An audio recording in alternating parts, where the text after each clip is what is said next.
Sa halip na nagkakabit ng mga dekorasyon sa classroom para sa nalalapit na pasukan, abala ang mga guro ng Pinagbuhatan Elementary School sa Pasig City sa pagtatanggal ng mga ito.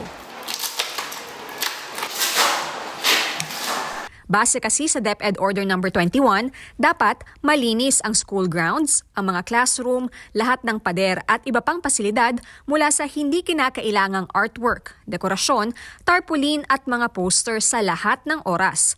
Kaya ang mga pader ng silid-aralan dapat bare o walang nakadikit.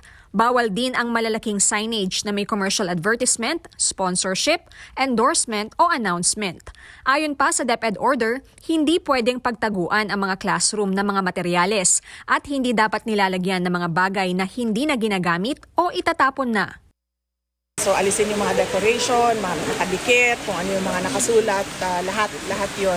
Dapat malinis ang ating classrooms so that ang attention ng ating mga estudyante ay nandoon sa teacher, sa harap, or doon sa libro, or sa ginagawa nila. Ang kinder teacher na si Jahazel nalulungkot. Sana raw, huwag naman ipatanggal lahat. Hindi naman siya nakakasagabal kasi bata yung tinuturuan namin katulad nitong kinder. So kailangan talagang umikot yung mga mata nila para talagang maging excited din pumasok dito sa school.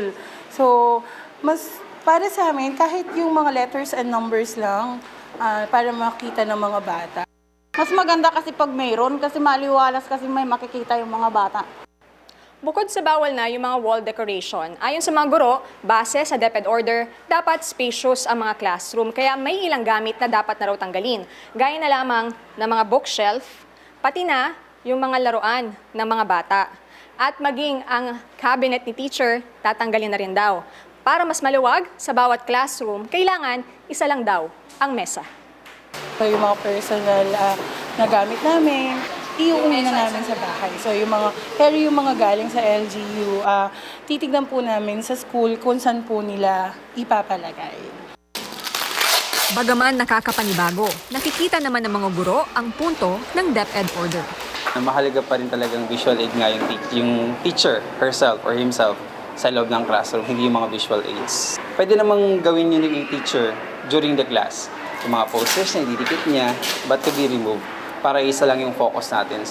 Ang ACT Teachers Party List sinabing extreme ang utos ng DepEd. Ayon kay Representative Franz Castro, hindi sagot ang pagtatanggal ng mga dekorasyon para makapag-focus ang mga bata. Tugunan yung kakulangan sa classrooms, bawasan ang class size para yung connection ng teacher sa students ay mas matagal yung panahon. Dagdag ni Castro, sana bigyan ng academic freedom ang mga guro sa paraan ng kanilang pagtuturo.